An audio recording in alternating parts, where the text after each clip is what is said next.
Fala pessoal, aqui quem vos fala é Felipe Silva, eu sou ministro do Evangelho e Deus tem colocado a chama no meu coração para que eu esteja falando e ensinando sobre santidade, princípios e ferramentas espirituais, bíblicas, para que a gente possa ter uma vida de santidade. Por isso, bem-vindo aqui ao meu canal, é com muita honra, muito prazer que eu te recebo aqui. Ative aqui as notificações, compartilhe esse vídeo, eu tenho certeza que vai abençoar muito a sua vida. Gente, um assunto muito importante para que a gente possa entender essa temática, esse tema tão importante da santidade, a gente precisa entender o que é o ser humano. O que somos? A Bíblia, ela nos ensina, ela nos instrui o que somos, né? Da onde viemos, o que estamos fazendo aqui, para onde iremos. A Bíblia tem essas respostas e a gente precisa entender os princípios bíblicos, né? Para que a gente consiga ter uma vida de santidade. Então, eu peço que você acompanhe comigo o que está escrito em 1 Tessalonicenses, capítulo 5, versículo 22 e 23. Diz assim: afastem-se de toda forma de mal, que o próprio Deus de paz os santifique inteiramente, e todo o espírito, a alma e o corpo de vocês sejam preservados irrepreensíveis na vinda de nosso Senhor Jesus Cristo. Então, algo muito importante que o apóstolo Paulo escreveu aqui é que nós somos um ser, composto por três partes: corpo, alma e espírito. Nós costumamos dizer que nós somos um espírito que habita num corpo e que tem uma alma, ou seja, que tem uma consciência. E é muito importante, gente, esse entendimento, dessas três componentes do ser humano para que a gente possa ter uma visão certa, correta, uma visão abrangente e bíblica, para que a gente possa ter essa vida constante. Porque eu acredito que muitos que estão acompanhando esse vídeo, você que me acompanha aqui, você muitas vezes se pergunta, por que é tão difícil essa vida, ter uma vida de santidade, andar diante de Deus como o agrada, se afastar do mal, se afastar do pecado e ter essa vida que agrada ao Senhor. Eu acredito que esse é o desejo genuíno de todo cristão, de todo aquele que busca verdadeiramente fazer a vontade de Deus na sua vida. Então, é por isso que Deus tem colocado essa chama no meu coração, para que eu possa estar trazendo luz, mas entendimento ao seu coração sobre esse tema. Para que a gente possa entender isso de forma mais abrangente, a gente precisa voltar no início. Então vamos voltar lá em Gênesis capítulo 1, versículo 26.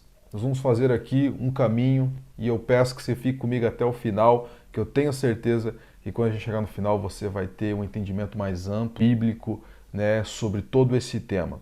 Beleza? Então vamos lá. Gênesis 1, 26, a maioria conhece, é um texto muito conhecido. Deus disse assim: então disse Deus, façamos o homem à nossa imagem, conforme a nossa semelhança. Domine ele sobre os peixes do mar, sobre as aves do céu, sobre os animais grandes de toda a terra e sobre todos os pequenos animais que se movem rente ao chão. Deus criou o homem à sua imagem. A imagem de Deus o criou. Homem e mulher os criou. Deus os abençoou e lhes disse: sejam férteis e multipliquem-se. Encham e subjuguem a terra, dominem sobre os peixes do mar, sobre as aves do céu e sobre todos os animais que se movem pela terra. Algumas questões muito importantes nesse 3 versículos que nós lemos aqui, o 26, 27 e 28 de Gênesis 1.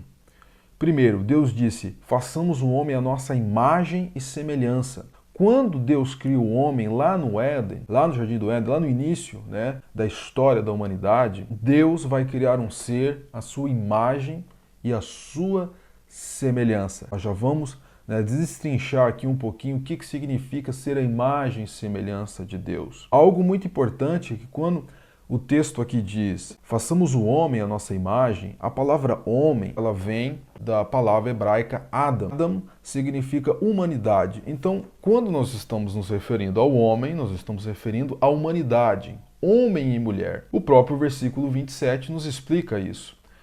Diz que Deus criou o homem à sua imagem, imagem de Deus os criou, homem e mulher os criou, macho e fêmea. Então, Deus, quando cria o ser humano, ele vai criar o homem e a mulher. Às vezes tem um entendimento errado, é que Deus cria o homem e depois lembra da mulher depois. Não é nada disso. Deus criou o homem, a sua imagem e semelhança, e ele criou ali já o sexo masculino e feminino, macho e fêmea. Tudo que vem fora disso daí não é bíblico, não tem respaldo na palavra de Deus e traz só confusão. E nós sabemos nos dias confusos que nós estamos vivendo, dias em que as pessoas têm, não têm entendimento, melhor dizendo, da sua identidade. As pessoas estão confusas. A nossa geração está muito confusa quanto à sua identidade. Mas a Bíblia nos diz que a nossa identidade, ou seja, nós somos criados originalmente conforme homem e mulher. Essa é a forma como Deus criou. Na palavra de Deus é o que nos ensina. Fora disso daí, é confusão e só traz embaraço, só traz uma falta de identidade muito grande às pessoas. Então, homem e mulher os criou. Então, aqui alguns pontos importantes para que a gente possa entender. Então, o homem que eu me refiro é o Adam, do hebraico Adam, homem e mulher, que significa simplesmente humanidade, espécie humana. Algo muito importante também é que o primeiro ato de Deus, veja só, o primeiro ato de Deus depois da criação, ele é de abençoar o homem. Veja o versículo 28. Deus os abençoou. Veja, interessante, isso mostra o caráter de Deus. O caráter de Deus é um caráter abençoador. Você vê que a primeira atitude, a primeira ação de Deus após a criação do homem é abençoá-lo. E Deus lhes disse: sejam férteis e multipliquem-se, encham e subjuguem a terra, dominem. Dominem sobre o mar, sobre o céu, sobre a terra. Ou seja, Deus vai criar o ser humano, a sua imagem e semelhança, e vai dar a ele domínio. Então, 3 coisas importantes que nós entendemos nesse texto. Deus criou o homem originalmente, falando aqui de forma original, para que ele fosse fértil, para que ele se multiplicasse e para que ele tivesse governo, domínio. Esse é um homem criado originalmente, um ser criado para ser fértil, para se multiplicar e para dominar, exercer governo. Ou seja, que o governo ele está intrínseco à nossa natureza, porque Deus nos criou assim. Então, é muito importante esses pontos para que a gente possa entender o que somos, o que Deus nos criou para ser. Então, o propósito do Criador, para que Deus vai criar um ser à sua imagem e semelhança? Para que esse ser tivesse comunhão com ele.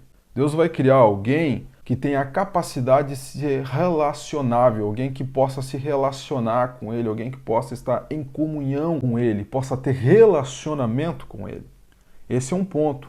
O segundo é que Deus cria o homem para que fosse seu ministro e seu administrador, que nem eu falei, governo, para que fosse o seu regente, o seu administrador nessa terra. Então é muito importante nós entendermos isso daqui também. E agora voltando aqui ao tema imagem e semelhança de Deus, que é algo muito importante para que a gente possa ter essa visão abrangente da palavra de Deus, do que somos, porque só dessa forma, a gente vai conseguir realmente ter uma abordagem correta, para ter uma vida de santidade. Porque senão nós vamos ter um conhecimento muito parcial, e vamos confundir aquilo que muitas vezes são lutas da alma, nós vamos achar que são coisas que não são, conflitos que nós temos interiormente para uma vida que agrada ao Senhor. Então, o que é imagem e semelhança de Deus? E nem o versículo 26 do primeiro capítulo de Gênesis diz: então Deus diz, façamos o homem à nossa imagem, conforme a nossa semelhança. O que isso significa? Significa, gente, que nós, a semelhança de Deus, nós temos um caráter que provém do próprio Criador. Então, para que a gente entenda isso, a gente precisa entender quem Deus é. Quem é Deus?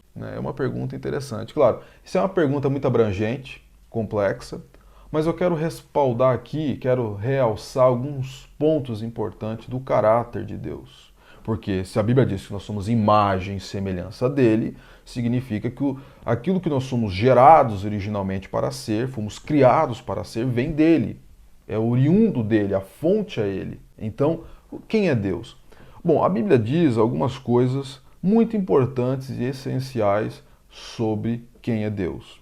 A primeira, 1 João capítulo 4, o apóstolo João vai dizer que Deus é amor. Essa é uma verdade, sim, fundamental e essencial da palavra de Deus. Deus é amor. E o fato de Deus ser amor significa que quando ele cria o homem à sua imagem e semelhança, ele vai criar um ser em amor. Porque se Deus é amor, ele não vai criar algo que não seja da mesma essência. Porque se nós somos imagem e semelhança de Deus, Deus quando vai criar o ser humano, e se Deus é o amor, ele é a essência do amor, a fonte do amor, ele vai criar um ser também em amor. Um ser que ama, um ser que as suas disposições, as suas vontades, né, os seus sentimentos são direcionadas pelo amor. É um ser repleto de amor, onde o amor ele controla esse ser completamente. Então nós somos criados originalmente, né, como um ser em amor, ou seja, o amor é o fundamento de todas as nossas disposições, pensamentos, palavras e comportamentos. Claro, isso originalmente, né, fomos criados originalmente dessa forma. John Wesley ele tem uma frase muito interessante, né, o avivalista do século XVIII, ele diz o seguinte: o homem, pelo amor, não só é feito semelhante a Deus, mas em algum sentido, é um com Ele. O amor é o que nos faz mais semelhantes a Deus. Isso é muito importante. Então, se nós somos criados em imagem e semelhança de Deus, significa que nós somos criados em amor. Isso é um ponto. Isso é imagem e semelhança de Deus lá do Éden, lá do início. A Bíblia também diz que Deus é santo e que Deus é justo. Então é muito importante nós entendermos que Deus é amor, mas Deus também ele é justiça e Deus ele é santidade. A justiça é a própria essência também de quem Deus é. Não é só o amor, é também a justiça. Deus ele é a justiça suprema, imparcial de tudo que existe. Então a Bíblia ela nos diz que Deus sendo santo e justo, também eu entendo e nós entendemos pela palavra de Deus que quando Deus vai criar este homem, a sua imagem e semelhança, ele vai criar também alguém justo, alguém santo. O homem ele é criado lá no Éden um ser justo, um ser santo, em que não havia iniquidade, em que não havia pecado. Então o homem ele é criado, nós chamamos isso a imagem moral de Deus. Qual que é a imagem moral de Deus? É um ser justo e um ser santo, em que as suas disposições são, aleluia, né? A suprema régua de Deus, a suprema justiça de Deus. E é muito importante a gente entender isso, porque o homem lá do início, ele é um ser criado onde ele é capaz, isso é muito importante, viu? Esse é um ponto importante. Ele é um ser criado para discernir com facilidade e claramente aquilo que é verdade de falsidade. Então imagine, lá no Éden, Adão e Eva, eles tinham a capacidade clara de discernir aquilo que era bom e aquilo que era mal, aquilo que era falsidade daquilo que era verdade, daquilo que era verdade daquilo que era mentira, daquilo que era certo daquilo que era errado. Então é muito importante nós entendermos isso. Lá no Éden nós somos criados como esse ser justo e santo, com esse caráter irrepreensível, porque nós somos criados à imagem e semelhança de Deus. Então Deus não faria nada que não fosse da sua mesma essência, da sua mesma natureza. Amém? Espero que você esteja gostando. Fique comigo até o final, que eu tenho certeza que quando a gente chegar no final, eu acredito que você já está começando a ter um entendimento melhor desse assunto e até o final a gente vai mais a fundo aqui em alguns temas. Então, Deus é amor e Deus é santidade e Ele é justiça. Então, se Ele cria um homem, a sua imagem e semelhança, Ele vai criar um ser em que a sua disposição, todo o seu coração é voltado para o amor, para a justiça e para a santidade. Um ser que é capaz de discernir o que é certo, do que é errado, do que é falsidade e daquilo que não é. Nós somos também criados como um ser livre, um ser autônomo, um ser capaz, de escolher a Deus ou de rejeitá-lo. Eu fico pensando sobre isso muitas vezes e fico pensando, se talvez fosse eu no lugar de Deus, uma brincadeira aqui à parte, eu não teria feito isso. Porque realmente Deus arrumou para a cabeça, entre aspas aqui, em dar ao ser humano a escolha de escolhê-lo. Veja só, Deus vai criar um ser com a capacidade de aceitá-lo ou de rejeitá-lo. Essa, talvez, gente, é o ponto mais sensível da nossa existência, a capacidade de escolha, né? Nós temos essa capacidade de escolher ou de rejeitar o Deus. Então, porque Deus nos fez livres. Deus não fez um ser, né, confinado, né, um ser que não fosse capaz de fazer escolhas. Sem liberdade, a gente pensando aqui, né, sem liberdade, o amor, a justiça, a santidade não seriam plenos. Porque uma coisa é você fazer isso porque você está programado para isso, você está restrito a isso. Uma coisa é você escolher o amor, uma coisa é você escolher a santidade, uma coisa é você escolher a justiça. E Deus nos fez para escolher o caminho certo, né? Claro que Deus sabia que com isso nós poderíamos também escolher o caminho errado. Poderíamos escolher, em vez da verdade, a mentira. Mas Deus, mesmo assim, decidiu nos criar, mesmo assim, decidiu nos trazer à existência, né? Então, eu acredito que essa capacidade de escolha, ela é o grande desafio da humanidade. Então, Deus, ele também criou um ser consciente. Nós vamos abordar isso, né, que nem Paulo diz, nós somos corpo, alma e espírito. Deus criou um ser que tem uma alma, ou seja, significa uma consciência capaz, né, de raciocinar, de sentir, de se emocionar, de decidir. Essa é a nossa consciência, o homem que pensa. Então, essa imagem, resumidamente, né, essa imagem e semelhança de Deus. Essa imagem e semelhança de Deus. Se inscreva aqui no canal, ative aqui as notificações, fique comigo até o final, que eu tenho certeza que vai abençoar muito a sua vida, beleza? Então, indo mais adiante agora, imagem e semelhança de Deus, é isso que nós somos criados originalmente para ser. Agora, o versículo 7 do capítulo 2 de Gênesis diz assim a palavra de Deus: Então o Senhor Deus formou o homem do pó da terra e soprou em suas narinas o fôlego da vida. E o homem se tornou um ser vivente. Ele se tornou um ser vivente. Então vamos entender esse texto aqui. Lá em Gênesis 1, Deus fez o homem, Deus gerou o homem, né? E no capítulo 2, ele vai, aquilo que ele gerou, aquilo que ele já projetou, ele vai trazer ali, digamos, a existência material. O homem, é importante a gente entender uma coisa.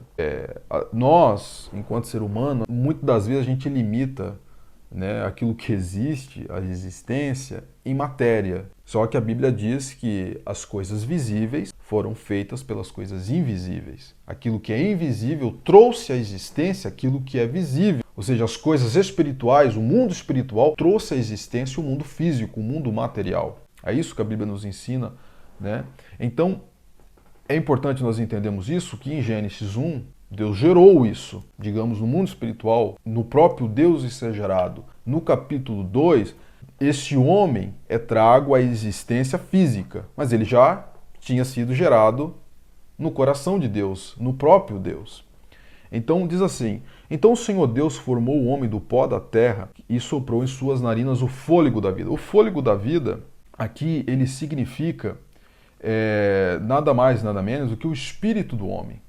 O espírito do homem, lembra, nós iniciamos lendo 1 Tessalonicenses, dizendo, Paulo diz que nós somos corpo, alma e espírito. Então vamos lá, o espírito é esse fôlego de vida, é essa fonte de vida que vem do próprio Deus. E ela só subsiste, ela só existe quando ela está ligada a esta fonte que é o próprio Deus. Porque ele é a fonte da existência. Ele é a fonte da vida. É esse homem espiritual que Deus diz lá em Gênesis 1:26. Façamos um homem à nossa imagem e semelhança. Então, Deus gera esse homem, o espírito do homem é gerado no próprio Deus, que é a fonte e o poder que dá vida ao ser humano. É o homem espiritual, o fôlego da vida. Então, é muito importante nós entendermos essa primeira componente do ser humano. Então, o espírito é o poder pelo qual o ser humano ele é racional e tem uma consciência. Ou seja, é o espírito que faz o homem ter uma consciência, faz o homem ter uma alma, faz o homem existir, na verdade. É o espírito. O espírito, então, é o que dá vida à alma e permite que a alma exista. Amém? Espero que você esteja me acompanhando até aqui e eu consiga, né, deixar esses pontos claros no seu coração, porque é muito importante. Nós estamos fazendo aqui uma trajetória para que você e eu, né, tenhamos claro por que ter uma vida de santidade e por que é um desafio ter. Né? Eu não estou aqui para dizer que não é difícil. É um desafio, sim, uma vida de santidade para com Deus. Mas quanto mais entendimento nós temos da palavra de Deus sobre esse assunto, mais nós temos armas, princípios, ferramentas bíblicas da palavra de Deus que Deus nos deixou pela sua palavra para que a gente possa ter uma abordagem correta e ter uma vida triunfante, uma vida de vitória e santidade ao Senhor. Beleza? Então, assim, o fôlego da vida, ele no hebraico significa neshama shai, que significa o espírito que dá vida ao homem, resumidamente, o espírito que dá vida ao homem. E é uma componente imaterial, é uma componente, digamos assim, espiritual, não se vê, mas não é porque a gente não vê que não exista. O ser humano, muitos, né, tendem a delimitar, a ter apenas acreditar naquilo que está diante dos seus olhos, mas as coisas espirituais, elas não se veem com os olhos naturais, né? E a verdade é que a Bíblia nos ensina que as coisas materiais foram feitas pelas coisas invisíveis, pelas coisas espirituais. Então, o espírito é a primeira componente e, na verdade, é a mais importante. A gente dá tanto, às vezes, valor ao corpo ou à mesma alma, que a gente vai falar já de seguida, mas a gente esquece a componente principal do ser humano, que é o espírito. Gente, o que nós temos de mais importante é o espírito, na verdade. Não é o corpo e nem a alma. Não é que não sejam importantes, são também importantes, porque Paulo diz que nós temos que conservá-los irrepreensíveis. Corpo, alma e espírito, os três, para a vinda do nosso Senhor Jesus Cristo. Mas o mais importante, na minha opinião, né, com base aqui na palavra de Deus, é o espírito, porque é o espírito que dá vida a todo o resto. Se o espírito está morto, nós apenas existimos, não vivemos de fato a plenitude daquilo que deveríamos viver. Porque é o espírito que liga, que se conecta ao Espírito de Deus. Então, o que é a alma? A alma é também uma componente imaterial. A gente não vê a alma, mas a gente sabe que existe. Que nem diz o filósofo Descartes, penso, logo existo. Né? É uma máxima da filosofia. Penso, logo existo. Ou seja, se eu penso, é porque existe uma existência, porque realmente existe um eu, existe uma mente que raciocina, que sente, que se emociona. Ou seja, o que é a alma? Então, a alma, ela recebe a vida, né, do espírito, que nem eu falei, é o espírito que dá vida a essa alma, e ela vai ser expressa no corpo, né, a matéria, isso que você está vendo aqui. E a alma é a mente. A Bíblia chama de alma, coração, mente. A Bíblia chama de várias coisas, né? A alma, então, é a sede dos sentimentos, dos desejos, dos afetos, né? E das aversões também. Então, é essa sede dos nossos pensamentos, vamos por assim. Os pensamentos bons, os pensamentos maus, está tudo aí na sua alma, na sua consciência, né? Então, é muito importante nós também entendemos essa segunda componente do ser humano, a alma. E o que é o corpo? Ponto, o corpo é aquilo que você está vendo aqui, é a matéria, né? É a parte física, a parte visível. Então, o espírito é o que dá vida a isso daqui. E o espírito possibilita que eu seja, né, um ser que pensa, um ser que que raciocina, um ser que tem emoções, sentimentos, aversões e afetos, etc. E que habita num corpo. Isso para dizer que nós somos um espírito que habita num corpo e que tem uma consciência. E isso é muito importante, a gente chama essa tricotomia, essa triparte, né, que o ser humano é composto por três partes. É muito importante para que a gente tenha então essa visão abrangente esse entendimento claro, né, daquilo que Deus nos criou, aquilo que a palavra de Deus diz sobre isso. Beleza? Então, pulando agora uma parte importante também, ou seja, se Deus nos fez a sua imagem e semelhança, um ser de amor, recapitulando rapidamente, um ser em amor, um ser em justiça, um ser em santidade, livre, né, com uma consciência, com uma alma. E nós somos criados então para ser a imagem e semelhança de Deus, e temos então essa composição. Lembra que também Deus, a Bíblia diz que Deus é Pai, Filho e Espírito Santo. Os três são Deus e ao mesmo tempo são um. Às vezes é difícil a gente entender essa questão da Trindade, mas a Bíblia nos ensina que o mesmo Deus, né, ele é composto em três pessoas distintas, Pai, Filho e Espírito Santo. Assim também como o ser humano. O ser humano é um só, eu sou um só, mas eu tenho três partes, corpo, alma e espírito. Então, essa imagem e semelhança, infelizmente, ela foi perdida no Éden. O ser humano, lá no Éden, ele, como nós sabemos, né, capítulo 3 de Gênesis vai nos relatar que Adão e Eva, eles vão pecar contra Deus, vão desobedecer, e eles vão então perder essa imagem e semelhança de Deus quando eles pecam. Quando eles desobedecem ao Senhor, nós chamamos isso pecado original, o pecado do Éden, eles vão perder essa imagem e semelhança de Deus. Eles vão perder essa conexão com a fonte de vida, que é o próprio Deus. E o que é perder essa imagem e semelhança de Deus? Quando um homem desobedece a Deus e o pecado entra no mundo pela desobediência de Adão e Eva, a imagem e semelhança de Deus é perdida. O espírito do homem morre, porque a sua conexão à fonte de vida, que é Deus, é perdida.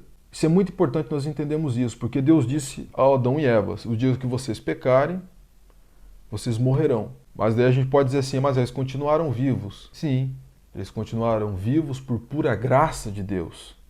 Pura graça de Deus. Né? O ser que é criado da lama, do pó da terra, da argila, ele é criado com todo amor, em toda santidade, em toda justiça, sendo essência, né, imagem e semelhança do próprio Criador. Ele agora se acha, né, no lugar de desafiar esse Deus que o criou, e agora ele se rebela contra Deus. E Deus, por pura graça, ele vai então conceder ao ser humano mais uma oportunidade. Lá no Éden mesmo, a Bíblia diz que quando Deus ele vai falar com Eva, ele chama Eva e diz assim, né, por que você fez isso? E ele diz, olha, porque você fez isso, né, você agora vai começar a ter dores de parto. Você vai sofrer para ter filhos. O que significa que anteriormente o ser humano, a mulher, não tinha dores para gerar filho, mas agora ela começaria a ter. E o desejo dela seria para com o seu marido. E depois Deus vai dizer o seguinte, olha, da mesma semente da mulher vai nascer um dia, que vai pisar na cabeça da serpente. A serpente é o inimigo, né, Satanás. Então, Deus, no próprio Éden, capítulo 3 de Gênesis, Deus faz uma promessa dizendo, olha, um dia vai nascer que vai pisar na tua cabeça e que vai restituir e vai restaurar esta imagem e semelhança de Deus que foi perdida por causa da desobediência de vocês. Então, quando ali peca, Deus faz, o homem e a mulher pecam, Deus faz esta promessa gloriosa, já esta promessa que um dia viria a restauração da imagem e semelhança de Deus que foi perdida por Adão e Eva. Então, devido à queda do homem, mais umas questões aqui importantes, é que a morte passa a dominar o corpo, né? E o homem passa a ser agora corruptível, imortal. Passamos a estar sujeitos a dores, a enfermidades. A alma, lembra da alma, a sede dos nossos pensamentos? A alma agora ela é corrompida. O homem agora já não discerne mais verdade de falsidade. Lembra que o homem é criado em justiça e santidade e ele discernia falsidade de verdade claramente? Agora já não, agora ele está confuso. para essa geração que nós vivemos hoje, uma geração confusa, cada vez mais confusa. Por quê? Porque o problema do ser humano é o pecado, não é nada mais, nada menos do que o pecado. O pecado é a raiz de todo o mal do ser humano. Não há tratamentos paliativos para o pecado. O único tratamento que resolve o problema do pecado é Cristo, conforme nós vamos falar no final desse vídeo. Por isso, fique comigo até o final, que eu tenho certeza que até o final você vai ter um entendimento cada vez mais claro e amplo desse assunto. Nós estamos fazendo aqui um caminho, uma trajetória, para que a gente possa ter um entendimento amplo, né, e claro desse assunto. Por isso, fique aqui comigo até o final, né, ative aqui as notificações, compartilhe, né, compartilhe com pessoas que você conhece, que vai abençoar a vida dela, e eu tenho certeza que vai abençoar muito a sua vida e das pessoas que você conhece. Então, o ser humano já não consegue mais discernir falsidade com verdade claramente. A sua vontade é devastada. A nossa vontade, ela é devastada por paixões e desejos malignos, como dor, raiva, ódio, medo, vergonha. Gente, a gente não foi criado para esse tipo de sentimentos. Vocês agora conseguem entender por que existem esses conflitos na nossa alma? Porque nós não fomos criados originalmente para isso. Nós somos criados em imagem e semelhança de Deus, santos, justos, em amor. E agora, devido ao pecado, nós somos corrompidos de tal maneira na nossa alma que esses desejos, essas paixões malignas, começam agora a criar espaço, elas começam a dominar o coração do ser humano. E o ser humano começa... Os primeiros sentimentos que Adão e Eva sentem quando pecam, você pode depois ler na sua Bíblia, em Gênesis 3, é vergonha e medo. É vergonha e medo. O vergonha e medo são sentimentos terríveis que aprisionam a nossa liberdade. Nós somos criados como seres livres, mas agora, na nossa liberdade, ela é escravizada pelo pecado. É por isso que você tem essas lutas difíceis dentro de você. Por quê? Porque lá no Éden, os nossos primeiros pais pecaram, e quando eles pecaram, o pecado entra no ser humano e começa a escravizá-lo. Nós começamos a ser escravos dessas paixões, desses sentimentos perversos. A nossa natureza santa é corrompida. Gente, isso é muito sério. É por isso que eu estou fazendo esse vídeo aqui, porque é muito sério, é um tema muito sério. Aleluia. Então, é por isso que existem conflitos na alma. Acho que agora a gente pode entender melhor por que existem conflitos na nossa alma. Existem conflitos na nossa alma por quê, gente? Porque o espírito, ele deseja Deus. A carne, ela foi completamente corrompida pelo pecado.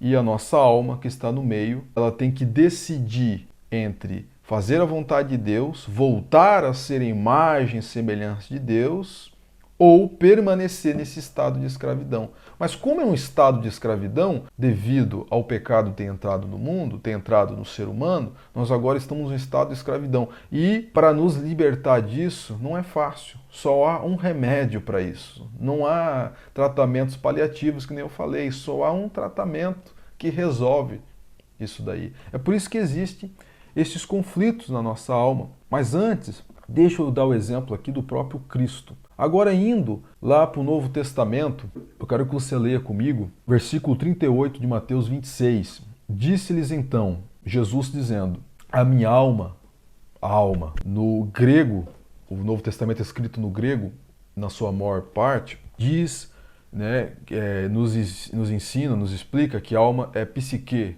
alma, consciência, mente. A minha alma está profundamente triste, numa tristeza mortal. Fiquem aqui e vigiem comigo. Indo um pouco mais adiante, prostou-se com o rosto em terra e orou. Meu Pai, se for possível, afasta de mim este cálice. Contudo, não seja como eu quero, mas sim como tu queres. Então, voltou aos seus discípulos e os encontrou dormindo. Vocês não puderam vigiar comigo nem uma hora? Perguntou ele a Pedro. Vigiem e orem para que não caiam em tentação. O espírito está pronto. Jesus está falando do espírito agora, que do grego é pneuma, mas a carne é fraca. Ou seja, nesse texto, nesses 4 versículos que nós lemos, nós temos aqui as 3 partes que Paulo fala em 1 Tessalonicenses. Alma, espírito e carne.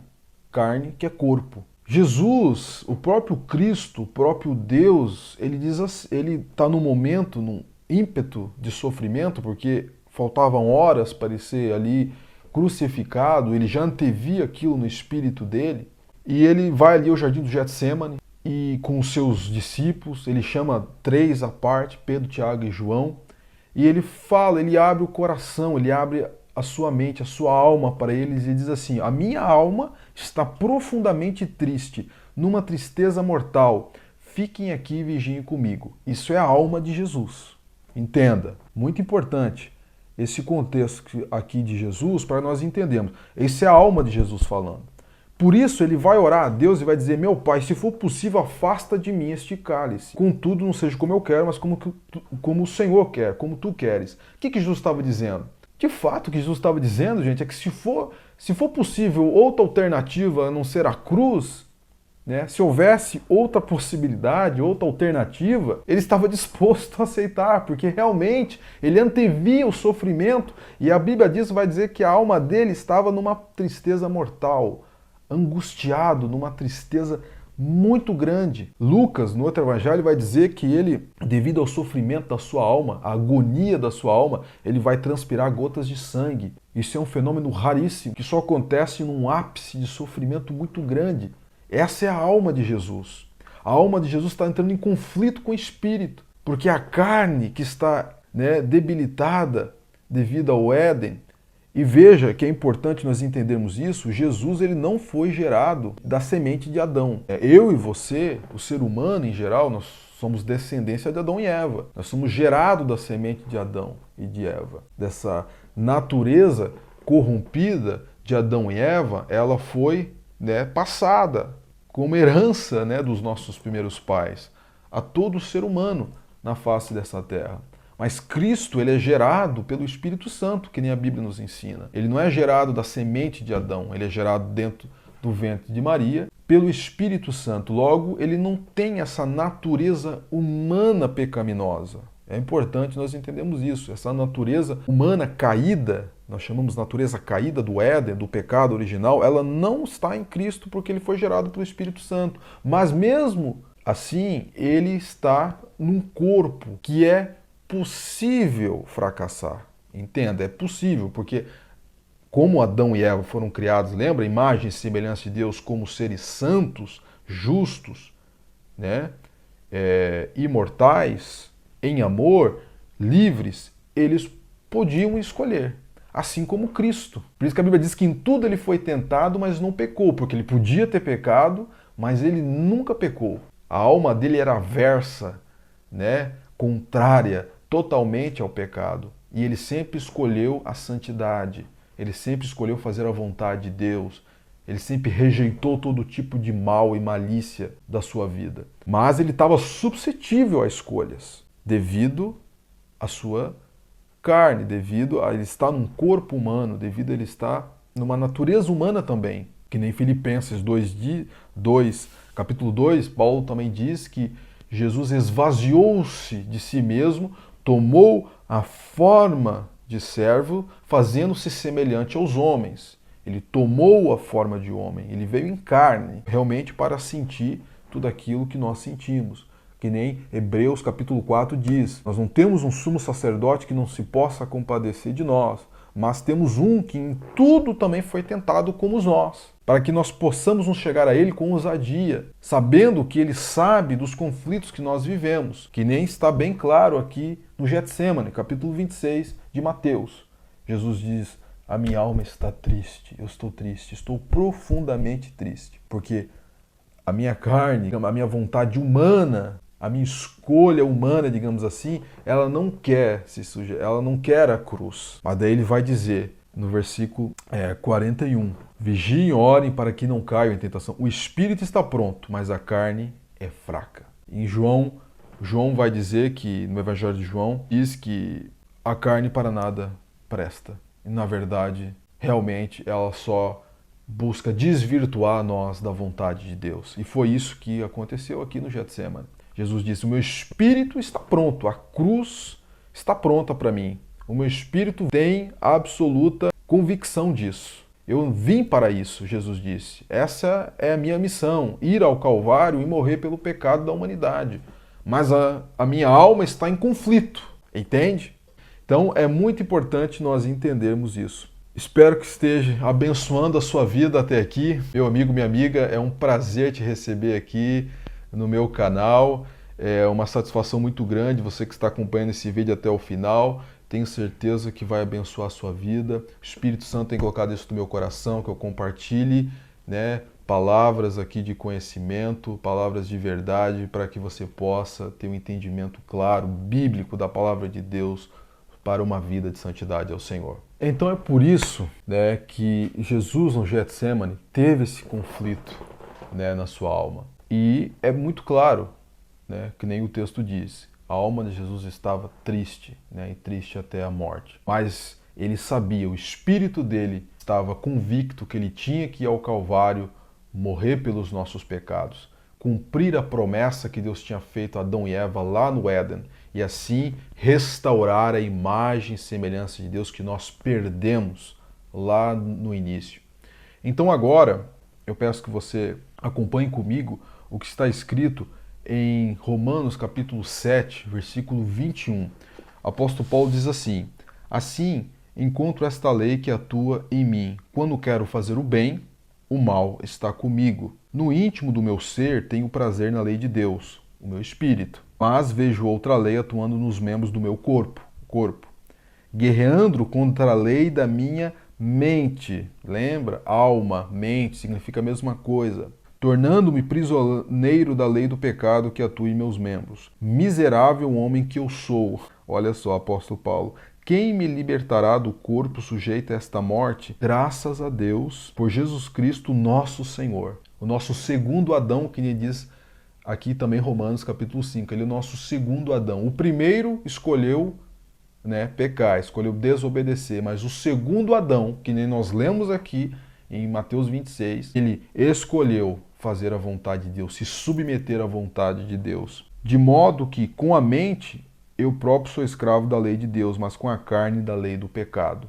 Então, gente, é por isso, o fato de nós termos essas três componentes que compõem o ser humano, espírito, alma, corpo, ou corpo, alma e espírito, que possibilita, né, e faz com que a gente tenha essa guerra mesmo dentro de nós para fazer a vontade de Deus. É por isso que você tem esses conflitos interiores dentro de você. Porque mesmo quando nós entregamos a nossa vida, aqui nós vamos entrar num tema para a gente finalizar, num tema, né, fundamental para nós entendermos tudo o que nós falamos até agora. Quando nós entregamos a nossa vida a Cristo, quando nós nascemos de novo, o novo nascimento que Jesus falou lá em João 3 para Nicodemos, né, que é necessário o homem nascer de novo da água, do Espírito, para que ele possa entrar no reino de Deus, para que ele possa ver o reino de Deus, ele precisa nascer de novo, não nascer, né, do ventre de uma mulher novamente, que nem perguntou o mestre, né, judeu lá, né, no tempo de Jesus, Nicodemos perguntou, mas eu vou nascer da minha mãe de novo? Jesus disse, não, não é nada disso. Aquilo que nasce da carne é carne, aquilo que nasce do Espírito é Espírito. Então o que significa o novo nascimento? É nascer do Espírito. Lembra, o Espírito morreu lá no Éden. Conforme o pecado entra no mundo, Adão e Eva desobedecem a Deus, entra o pecado no mundo, o Espírito morre. E agora, com o segundo Adão, eu e você nascemos de novo. Gente, isso é glorioso, essa é a promessa, gente, da palavra de Deus. Isso, o evangelho do reino de Deus é fazer com que o homem e a mulher nasçam de novo e possam voltar a ser imagem e semelhança de Deus. Essa é a promessa para mim e para a sua vida. E o que isso significa? Ser imagem e semelhança de Deus. Ser gerado pelo Espírito. É ter o nosso Espírito novamente vivificado, ele é renascer, porque ele estava morto em pecados, lembra? Ele foi corrompido, ele morreu devido ao pecado, mas agora ele renasce e ele passa a estar conectado com Deus novamente, a fonte de vida, a fonte de toda a existência, a essência do amor, da justiça, da santidade. Nós possamos novamente estar conectado a Deus no nosso espírito, porque o nosso espírito renasce, glória a Deus. E agora você passa a estar conectado com Deus novamente. E você pode agora ter comunhão e estar em comunhão e intimidade, em relacionamento com Deus novamente. Porque essa ponte foi restabelecida através do Calvário. Através de Jesus na cruz. O que ele vai fazer na cruz, gente? Ele vai tomar os meus pecados, verdadeiramente. Ele tomou sobre si as nossas enfermidades. Ele levou sobre si as nossas dores. Ele carregou com as nossas iniquidades. Ele tomou a nossa dívida, a nossa desobediência do Éden e levou sobre o Calvário e pagou o preço por mim e por você para que o nosso espírito renascesse de volta. Gente, que promessa, que coisa gloriosa é nascer de novo. Se você não nasceu de novo ainda, aleluia, eu oro para que o Espírito Santo gere isso no seu coração. O desejo de nascer de novo, nascer agora do Espírito, nascer de Deus. O que é nascer de novo? É nascer de Deus, não é nascer do seu pai e da sua mãe biológico, que é, na verdade, nascer de Adão e Eva, mas é nascer agora de Deus para uma nova vida. Então, quando nós nascemos de novo, o nosso espírito renasceu. Nós passamos agora a estar conectados com Deus. Mas nós continuamos tendo um corpo e continuamos tendo uma alma. E essa alma foi corrompida. Lembra que nós falamos? A alma é corrompida. A verdade da falsidade agora se confundem, o ser humano está confuso, ele tem ali uma pequena luz no fundo do túnel no seu coração, que é a sua consciência, que ainda faz ele discernir algumas coisas do certo e errado, mas ele está confuso, ele está perdido, porque o seu espírito desconectou-se, morreu, ele está longe de Deus. Mas agora, através de Cristo, isso é restabelecido e a nossa alma agora ela começa um processo de regeneração. Amém?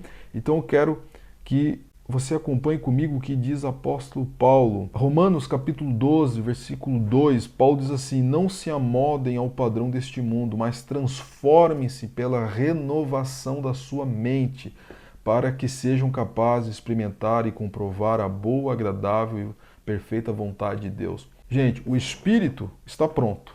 Quando você nasce de novo, quando você aceita Cristo, você nasceu de novo. O seu Espírito está pronto. Que nem Jesus disse em Mateus 26, 41. Mas a nossa mente, ela precisa ser transformada. É isso que consiste, basicamente, a santificação. O processo de santificação que vai durar a vida toda. O que é a santificação? É a nossa mente ser transformada. Que nem diz Paulo aqui, mas transformem-se pela renovação da sua mente. Novamente, a palavra mente, alma. Psique, do grego psique, que significa alma, que é uma das partes que compõe a gente, é o nosso centro de pensamentos, emoções e sentimentos. Isso precisa ser regenerado, transformado. A palavra transforme-se, ela vem da palavra grega metamorfo, que significa transformar, mudar em outra coisa. E mudar em que outra coisa? Mudar do que para o que? É de uma mente carnal, de uma mente que estava aprisionada pelo pecado, pelas coisas desse mundo apenas, para uma mente agora espiritual, para uma mente agora voltada para as coisas eternas, as coisas celestes, as coisas que não são passageiras, mas são para sempre. É isso, transformação da mente consiste em Deus, pelo Espírito Santo, gerar a mente de Cristo. É por isso que Paulo diz assim, que toda mente seja levada cativa ao senhorio de Cristo. E ele fala também que nós temos a mente de Cristo. Isso é a transformação da mente, é você ter a mente de Cristo sendo gerada na sua alma todos os dias. Essa é a santificação. Ter o caráter de Cristo, ter o fruto do Espírito. O fruto do Espírito lá em Gálatas 5:22. O fruto do Espírito é o amor, a paz, a alegria, a benignidade, a longanimidade, a fidelidade, a mansidão, o domínio próprio. Esse é o caráter de Cristo sendo gerado em nós, na nossa alma, todos os dias. Essa é a transformação da mente. É o processo de santificação, é a renovação. Então a renovação da mente é o retorno à imagem e semelhança de Deus. Lembra que nós perdemos do Éden. Para ser imagem de Deus, a imagem criada no Éden no início. Imagem e semelhança de Deus. Deus criou Adão e sua imagem perfeita, mas ele perdeu isso. Mas através do segundo Adão nós podemos voltar à origem. Glória a Deus. Através do segundo Adão, Jesus Cristo, nós podemos voltar e ser aquilo que fomos concebidos para ser desde o início. Que era um ser santo, em amor santo, em justiça perfeita, em santidade completa. Claro que você diz assim, Felipe, mas eu estou servindo a Deus, estou buscando a Deus, mas eu estou muito longe disso. Sim, porque é um processo. Lembra? O espírito está pronto. Jesus disse, a carne é fraca e a alma, ela vai enfrentar esses conflitos. Ela vai ter que cada dia se renovar, se santificar pelo Espírito de Deus, com base na obra de Jesus na cruz. É a obra de Jesus que possibilita, porque ela perdoa os nossos pecados. Duas coisas muito importantes sobre a obra de Jesus na cruz. A obra de Jesus na cruz, ela é justificação dos nossos pecados. Romanos 5 diz, versículo 1, né, que mediante a justificação pela fé temos paz com Deus em nosso Senhor Jesus Cristo. Mediante aquilo que Jesus fez, nós somos justificados diante de Deus e temos paz com Ele. Então, no momento que você nasce de novo, você é justificado diante de Deus.